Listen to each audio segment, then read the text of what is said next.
sifisa ukuthi singayibambi. Oh, hallelujah.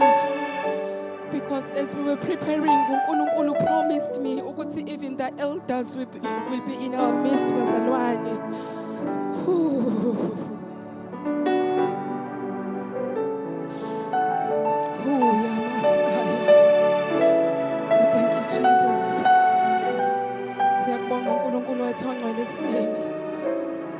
We welcome the angels of God.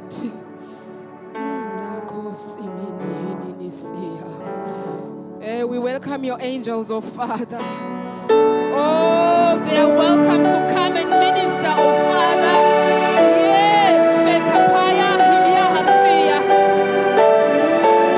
Shana Mahasia, Ubukoba Kokos, Bangelegile Glentaba, Kulunkulu Tongwele. Egameni lika Jesu waseNazaretha thatha indawo yakho Nkosi uyithinde impilo yethu mangabe khona oyedwa Nkosi ozophuma kule ntaba ungamthintanga ushena khasaya sifisa Nkosi uthinte impilo zethu usamukela isamandla kaMoya oNgcwele activate us oshana hasiya lipha khashendele besaya uNkulunkulu oNgcwele abalahlekelwe ithemba kuyisithemba kubo ezintsha uNkulunkulu wethu oNgcwele kuseni inhliziyo yethu ivulekile kuwe hoshana mahaseya khena maya libasha haleluya ulasa khena hasaya ulasa haleluya. Oh hallelujah. Oh hallelujah. Kwangathi uNkulunkulu bekade nginilindile. Oh bekade nginilambele bandla lami. Kwangathi usho njalo ekseni. Oh bazalwane egameni lika Jesu ngiyabingelela. Egameni lika Jesu Apostle Mbuyazi. Ngiyabingelela Prophet Ntokozo egameni lika Jesu Mamgwala. Ngiyabingelela Baba Mbatha. Bingelela i-fivefold yonke ekhona the local pastors bala eThekwini ngiyabingelela bingelela ibandla likaNkulunkulu egameni lika Jesu waseNazaretha bazalwane we have gathered ekseni njengomzimba kaNkulunkulu egameni lika Jesu waseNazaretha because we are in that time la khona uNkulunkulu efuna ukuzihlanganisela umzimba bazalwane egameni lika Jesu. So mangabe sihlangana kanje uNkulunkulu mangabe evusa ama movements afana nalawa kufanele sazi ukuthi uNkulunkulu usivusa as heralds abantu abazoma bamemezele okuthize. Hallelujah. Akhona amabandla ayampreach uNkulunkulu bazalwane. But now uNkulunkulu uvusa ama movements egameni lika Jesu azoma ahlanganisa umzimba wonke ngenxa yesikhathi esikusona. Oh hallelujah. There was a time la khona uMoses ezwa isisindo ngomsebenzi kaNkulunkulu lithi izwi likaNkulunkulu ubabezala wakhe wam-advise ukuthi no appoint heads appoint kona wonke ama-tribes akhona ku-Israel. Appointa ama-heads kube khona abantu abazoba ama-heads isizwe likaNkulunkulu they were appointed abanye babeholi impi abanye they were judges because umsebenzi wawumkhulu kakhulu. Oh hallelujah. And babe leader their tribes ngokusho kukaNkulunkulu ngokweyindlela zikaNkulunkulu because they knew ukuthi yini uNkulunkulu ayifunayo. But then siyafunda ukuthi there was a time as well throughout the Bible la khona uNkulunkulu ekhuluma ngabaprophets la ethi khona uMoses right you have appointed the heads of each tribe but now say this upon the whole Israel. Oh hallelujah. Kuyo indlu kaIsrael kube khona ama message belong to a certain tribe kube khona ama message belong to indlu yaka Israel. Oh hallelujah. Nathi we have get that bazalwane because singu Israel wakamoya la khona uNkulunkulu efuna ukuzothula inhliziyo yakhe not upon the tribe eyodwa but kuthina sonke. Oh hallelujah. Because we represent each and every tribe ekhona. As I'm sitting down, bazalwane, uNkulunkulu has given me different messages. But as I'm sitting down praying, ngizwa uNkulunkulu ethi uzigcinele insali yakhe. Oh hallelujah. Uthi uNkulunkulu, he makes it a point in every generation ukuthi noma kungavuka ububi obungakanani kuba khona labo ayigcinela bona. Oh hallelujah. So we have gathered in this place bazalwane njengensali kaNkulunkulu. Oh hallelujah. Oh hallelujah bazalwane. Kusenhlizweni kaNkulunkulu to establish ukulunga emhlabeni. And every time when ukulunga kungekho kungabonakali, uNkulunkulu makes an exit plan kwinsali ingaze ibe contaminated. Oh hallelujah. Ngifisa ukuthi noma singakubona sikubonayo kodwa isakhona insali ebandleni likaNkulunkulu engazange izikhothame kubhala. Oh hallelujah.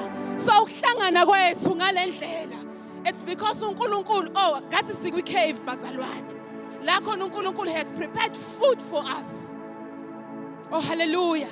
As I was preparing uthi uNkulunkulu ngiyanizwa ukuthi nikhuluma ngokuthi ngiyabuya uJesu uyabuya. Yes uJesu uyabuya, but God is saying insali is discouraged. Oh hallelujah. Abanye akusabathinti ngisho ukuzwa ukuthi uJesu uyabuya. Kakade uJesu uyabuya. Masithi awaken my bride sizophaphamisa ibandla likaNkulunkulu. We are not giving you dates. Kodwa masibheka imhelo, masibheka okwenzakalayo, siyabona ukuthi ukubuya kwakhe kusondele. Oh hallelujah. Yingakho ngeke size sihlale sibone ububi benzeka. Bazalwane, sizolikhumbuza ibandla likaNkulunkulu imiso neindlela zikaNkulunkulu. Oh hallelujah. Inkonzo enjengalezi zizophaphamisa oselele ozunywe ubuthongo ukuthi phaphama vuka ebuthongweni, bheka isikhathi sakamoya. All the signs bazalwane are there. Oh hallelujah. But iqiniso lithi insali ilimele, insali ikhathele. Oh bazalwane, siyamkhumbula when uIsrael ekhishwa eEgypt, insali kanjalo in the wilderness. Oh bazalwane, so discouraged. Bengathi abambona uNkulunkulu bebe bembona. uNkulunkulu ebekhona phakathi kwabo. Hallelujah. In as much as we preach about the coming of Jesus Christ, but ngizwa into yokuthi let us go back ngoba sikohambweni abanye sebekhathele. Apostle Paul sikwi race. Oh hallelujah. Just because mina uNkulunkulu uthema engidala ngakwazi nginawo amandla okugijima lolu hambo. Kodwa ngenxa yobude bendlela bakhathela abantu bakaNkulunkulu. Hallelujah. There was a time where Prophet Elijah ejahwa uJezebel bazalwane egameni lika Jesu. We have come today ukuzothi naku kudla idla uhambo liyaqhubeka. Oh hallelujah. Oh hallelujah. Oh hallelujah. For as long as we are breathing, sizoqhubeka and press on. Oh hallelujah. Isikhathi ngizoba mfishane kakhulu. Isikhathi esisona because masifika emhlanganweni njengale sizofika njengabamemezelayo inhliziyo kaNkulunkulu. Oh hallelujah. Ngokwenhliziyo kaNkulunkulu nangesikhathi esisona bazalwane. Akusesiza isikhathi sokuthi uhambe wedwa. Noma ngathiwa uzibona unamandla angakanani, ngikhuluma nabaholi. This message uNkulunkulu ngithume yona ukuthi ngikhulume nabaholi.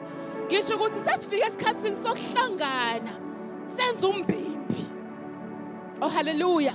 There was a time in the Old Testament where uJoshua wanqoba isizwe, I think it's and lithi izwi likaNkulunkulu babona amanye amakhosi, I think 5 of them, they saw ukuthi banamandla uIsrael. And base bayahlangana benza umbimbi against uIsrael befuna ukulwa noIsrael. Oh hallelujah. La lithi khona izwi likaNkulunkulu uJoshua wazinqoba lezizwe wamisilanga ukuthi lingahlwi. Oh hallelujah. We are in that time bazalwane. Lithi wathi mangabe selwile wayibulala lezizwe wathi no asikaqedi apha amakhosi azo. Hayi bazalwane, we are in that time njengebandla likaNkulunkulu la khona singeke size sidile nezinto esizibonayo, the results okushawa isitha. I said this in March ukuthi sike esikhathini where we need to confront the enemy. Oh hallelujah. When lezi zizwe zihlangana zilwa noIsrael, they didn't know ukuthi uIsrael munye emningi, munye u12. uIsrael uthayeda benezizwe eziningi. Oh hallelujah. Kuthi ngithi linjalo ibandla likaNkulunkulu. For as long as sizo understand ukuthi siphume endodeni yinye. Oh bazalwane, uIsrael uphume endodeni yinye uAbrahama. Nathi siphume endodeni yinye inkosi uJesu. Simunye simningi. Oh bazalwane, isikhathi sokuhlala manje uhlala nabantu abathize. uNkulunkulu uthi asiphele leso sikhathi. Asiphume kuleso sikhathi. Oh bazalwane, yes, because nesitha kukhona abaningi esibabonayo engathi bakhuluma ilanguage yethu kanti abakhuluma ilanguage yethu. But the Spirit of God izosinika discernment in this season. Oh hallelujah. Ama-tribes awahlangane. Hallelujah. Ngiyavuma ukupreach insindisi ebandleni lakho. Kodwa khona ukudla ongeke ukuthole. Hallelujah. Ozothi mawuphuma nje kancane ukuthole lapho. Because umuntu wakamoya udinga ukufeedwa in the season. Hallelujah. Oh bazalwane. Oh bazalwane, sikwesinye isikhathi. Sikwesinye isikhathi. Sengizohlala phansi. Because when a prophet stands, we are uproot, adilise, and then build. Oh hallelujah. So uNkulunkulu has given me messages, bazalwane. There's this message uNkulunkulu athi ngikhulume phezu kwebandla lakhe. uNkulunkulu ngikhombisa umbono that I saw years ago. Uyawubuyisa. I saw a vision. Umfulu ugeleza. Mangabe sithi sike insukwini zokugcina, akubonakala ngezenzo zethu sike ebandleni ukuthi we understand the times and the seasons just as the sons of Issachar. Oh hallelujah. Singakusho nje ngomlomo kodwa inkambo yethu ibe. So uNkulunkulu showed me this lo mfulu ugeleza. And then as ngibuka kuqhamuke abantu, they started building restaurants phakathi kulo mfulu ogelezayo. Different types of stores bezakha phakathi kulo mfulu ogelezayo until unqamuke ukuflowa amanzi ampintshe la empintshe khona, but kwakhiwe izitolo khona la ngasemaceleni kwi river bank, kwakhiwe izitolo kuyahwetshwa. Hallelujah. Mangithi ngiyabheka, yes bahlezi baya enjoy, but iflow inqanyuliwe. Bazalwane, we are in that time ebandleni likaNkulunkulu. Ukubuya kwaJesu nathi sizoba ngabantu ababambezelayo. Futhi sizoba ngabantu abalidela abanye ekubhujisweni.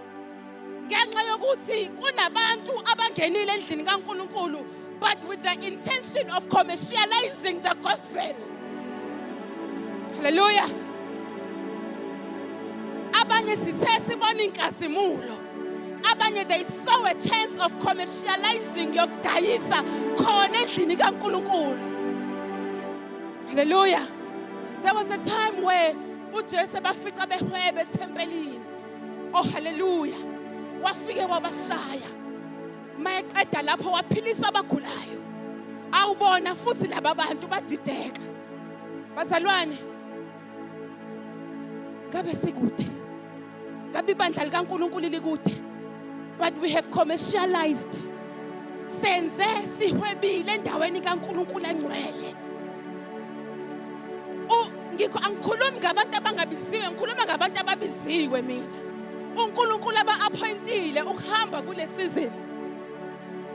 But ngenxa yobukhulu bogcobo obuphezu kwabo, abanye they were lot bahehwa omubi ukuthi bawele esilingweni sokudayisa ngezwi likaNkulunkulu. Hallelujah. But sithi uJesu uyabuya.